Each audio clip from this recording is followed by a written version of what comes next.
It's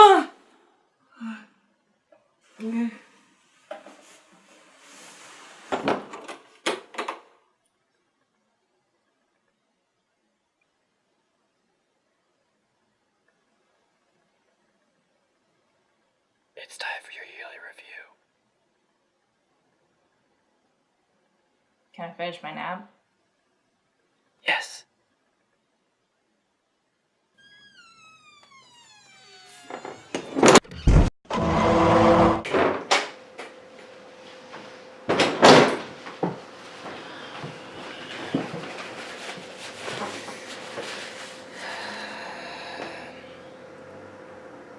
That was weird.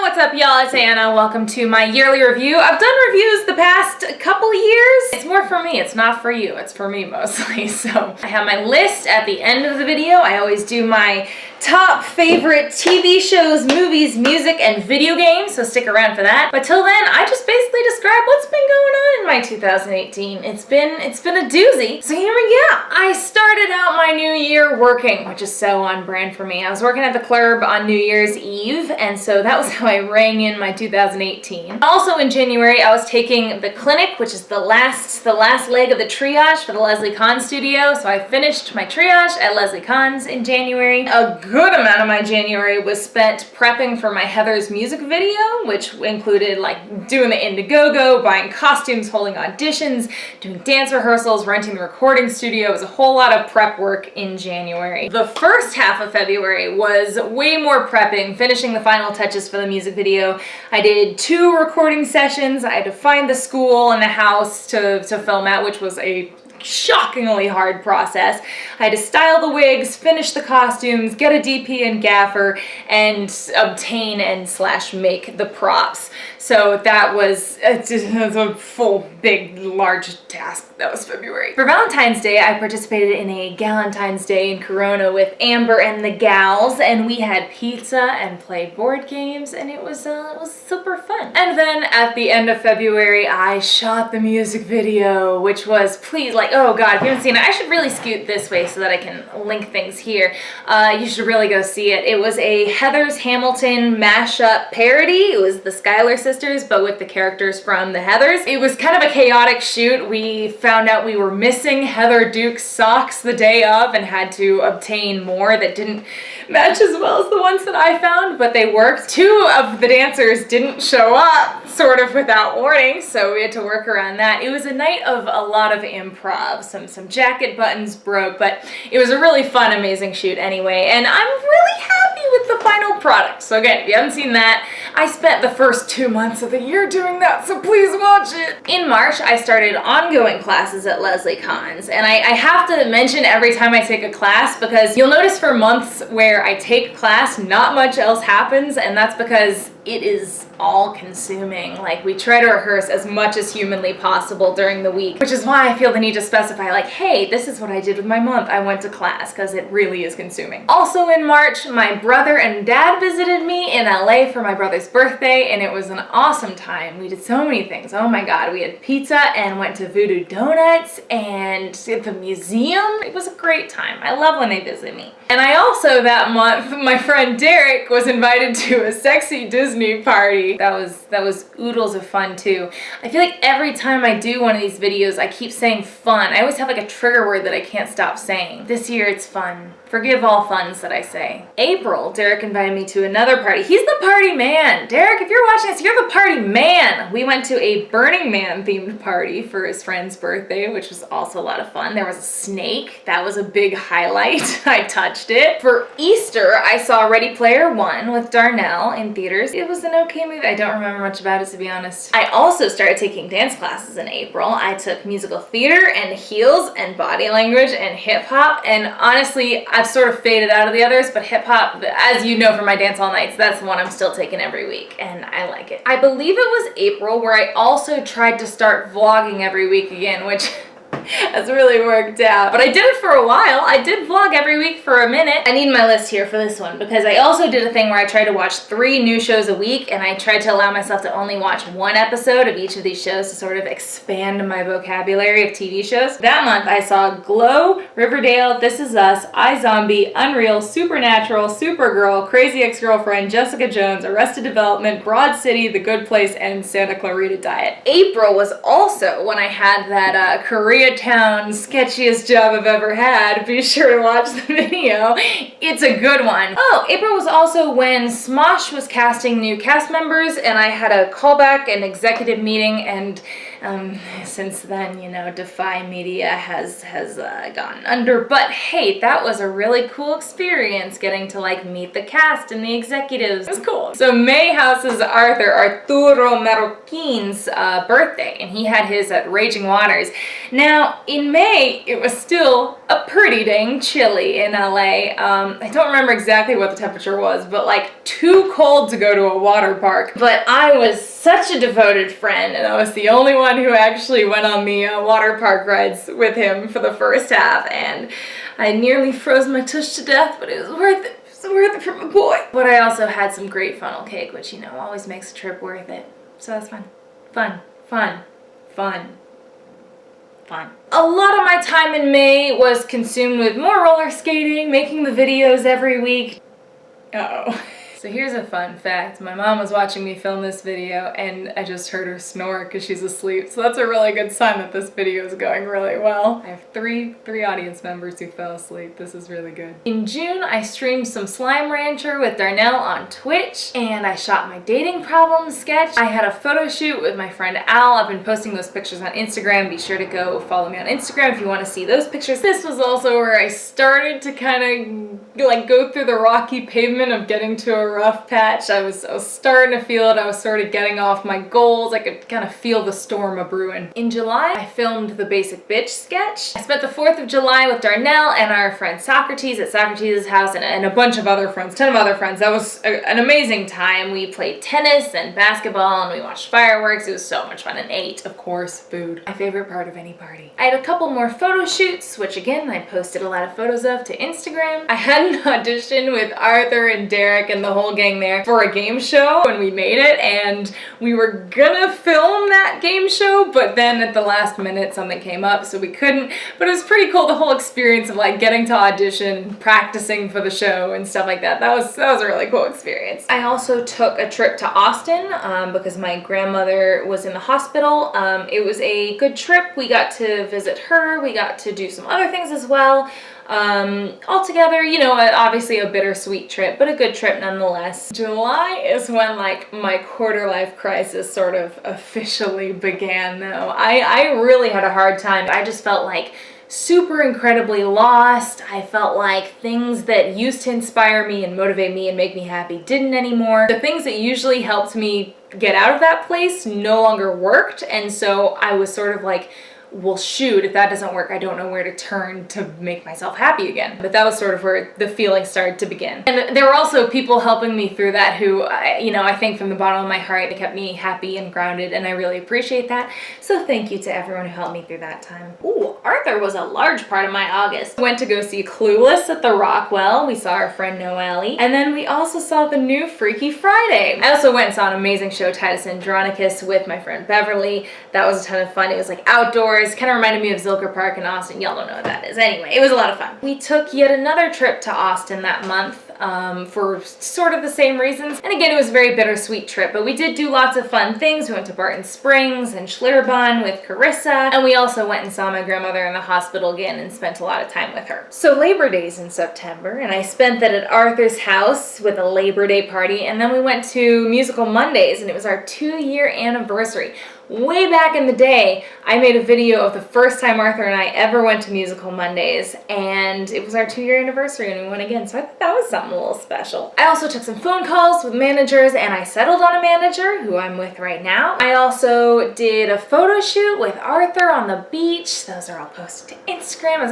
Are you following me on Instagram yet? Like, what's happening? I also went to the LA County Fair with my friends Blake and Noelle. That was oodles of fun, a really good day. In September, I also also got the really cool opportunity to act in a short film called Crypto: The Process. It was so challenging physically and mentally. Like, I poured 200% of myself into it, and it was so good to just like only have to focus on acting and not directing and writing and producing again. Like, all I had to do was act, and it was so nice to be able to focus on that and pour my soul into doing what I love. So that was amazing. And also kicked my butt. It was so much stage combat, which I wasn't used to really. And it was like 14-hour days. And so it kicked my butt, but they were so nice enough to treat me to a massage afterwards, like at a place. They were like, go get a massage somewhere. And I was like, oh, thank you, thank you. In September, unfortunately, my grandmother passed away. She was an amazing woman. We all loved her very, very dearly, and she passed surrounded by family. So it was a good way to pass, but rest in peace. In October, I took a trip back to Austin for the funeral. That was a lot of family time, obviously. I had been traveling back and forth from Austin to California so much and sort of putting my life on pause for this thing and then that thing that left me feeling even more lost. I was like, I don't know, I'm not settled, I'm not grounded. That trip was also in between weeks of class. I started up class again at Leslie Kahn. It was literally like class, leave for the trip, class. So it was very like back and forth. So that's what contributed to the chaos there. Again, when I take class, a lot of my month is filled by just rehearsing and class. So that was a big part of my month. My birthday was that month, and I had a B-Day lunch at this restaurant called Eat That I Like. It's got really good lunch. I like the scrambled eggs a lot. We also went for drinks after class to sort of celebrate that. For Halloween, I went to WeHo and danced with Arthur and his boyfriend and Blake, and that was a really good night. November, once again, I kept taking classes at Leslie Kahn, so a lot of my time was taken up with that. There was also a really fun night where I was hanging out with Darnell and his roommates, and there was a power outage, and we like went and got Chinese food and had a Target adventure, played board games. I just want to bookmark that in my little yearly video. Like a good citizen, I voted in November for the California elections. Dang, Darnell's racking up the points in November. Darnell and our friend Jack and I went to a barcade, and then we went and got hot dogs after this one night. That was a lot of fun. And then we talked for like hours. It was cool. It was one of those just cool nights. I'm bookmarking it. It's my video, my year, bookmarking it. I also had Friendsgiving at Darnell's where it was like 10 of us, something like that. It was a lot of people, and we made a feast, dude. It was so good. Oh, I dream about that meal. December started out with me and Arthur's friend Andrew getting us all tickets to go see Mary Poppins, a pre-screening of it at the Disney Studios. For the first 2 weeks of December, I was also taking the ongoing class at Leslie Kahn's. I also started filming a video that will be coming out very soon, maybe in the next week, that I'm very excited about. It was a little more laborious and time intensive than most of my videos. I'm excited for y'all to see it. I also had a very exciting opportunity where I got a callback for the lead of a Netflix movie, and I got released from it, but it was a really cool experience, and the story that they're telling, I don't want to say too much about it, I guess, but I'm very excited that they're telling the story that they're going to be telling, and I was very grateful that I had the opportunity to express my gratitude in them telling that story in the room to them in person. So even though I didn't get it, it's totally cool, like it was still a cool highlight of December, you know? And then finally, almost midway through the month, I came back to Austin where we've been having so much fun. My dearest mother, who lives in Denmark, is visiting the US for the first time in 3 years. So that's so amazing. We've been having a great time together, and I'm so happy that she's here. We've had dinners, we've been playing games, we went and saw the Nutcracker Ballet at Ballet Austin. We've seen Welcome to Marwin, we saw the show Lilyhammer, we saw Spooderman, we did Danish Christmas, we did American Christmas. Carissa and I went to yoga. She performed in a burlesque show that we went, no, hold on. She sang at the intermission of a burlesque show that we also watched. It's just been like a dream trip. So yeah, hopefully this wasn't too long of a video. Again, it's more for me. It's so I can watch this next year. But hey, you stuck around for the superlatives of the year. Remember that? Remember that? It's coming. I'm going to make the same disclaimer I always make for my yearly superlatives.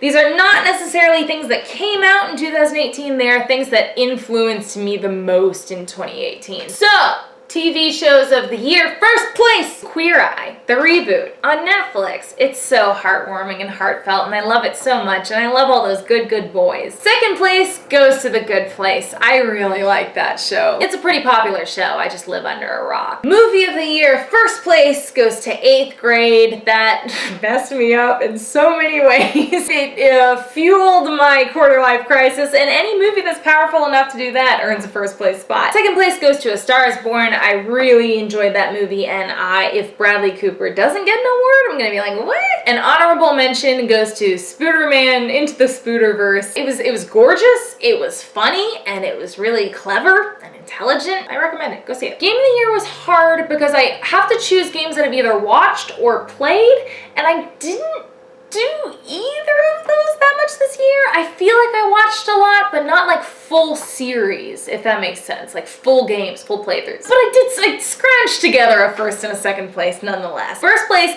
goes to Detroit Become Human, which was such an awesome game. I love the options that you can choose and sort of the butterfly effect of that game. Beautiful, creative, intelligent. I love it. Second place goes to the new Mario Party. Just great, and I'm so glad they came back from the awful format that was the last one. For music, first place goes to Crush by Tessa Violet. That's been my outro song recently. If you've heard that little last, 18-second snippet on the end of my videos, that is Crush, and I can't stop listening. Second place goes to Back to You by Selena Gomez. When that song first came out, I went crazy for it. Honorable mention award with like 18 asterisks, because this probably would have gotten my first place, goes to Lullaby by Nicole Zafania. The reason it doesn't place is because it's really hard to find now. I think the story is that she signed with a label. I don't know if it was her choice or their choice, but it sort of pushed all of her original music that she had posted to YouTube previously under the rug and kind of hid it. It's not on iTunes, it's not on Spotify, like it's on nothing really, but I adore that song and I really wish it would come back. Nicole, please. But it gets an honorable mention, and if you can find a way to listen to it, I implore you, please do. There might be a re-upload at this point on YouTube, so try to find it. And that is it, friends. That was my 2018. It has, fun fact, been the hardest year of my life. Emotionally, mentally, this has been the most taxing year of my life. And I'm so excited for 2019, where we're gonna bounce back and be stronger than ever. Thank you if you've made it this far. I'm sorry that the rest of it wasn't as entertaining as the intro. Trust me, I liked the intro too. And now, enjoy some more Crush by Tessa Violet as you watch my end screen. Happy 2018, friends, and let's have a good 2019. I'll see you then. Bye!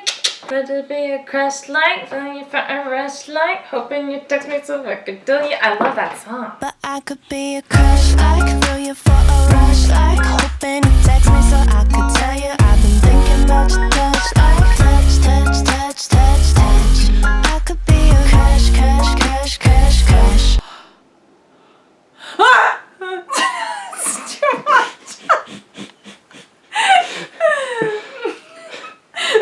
It's so much.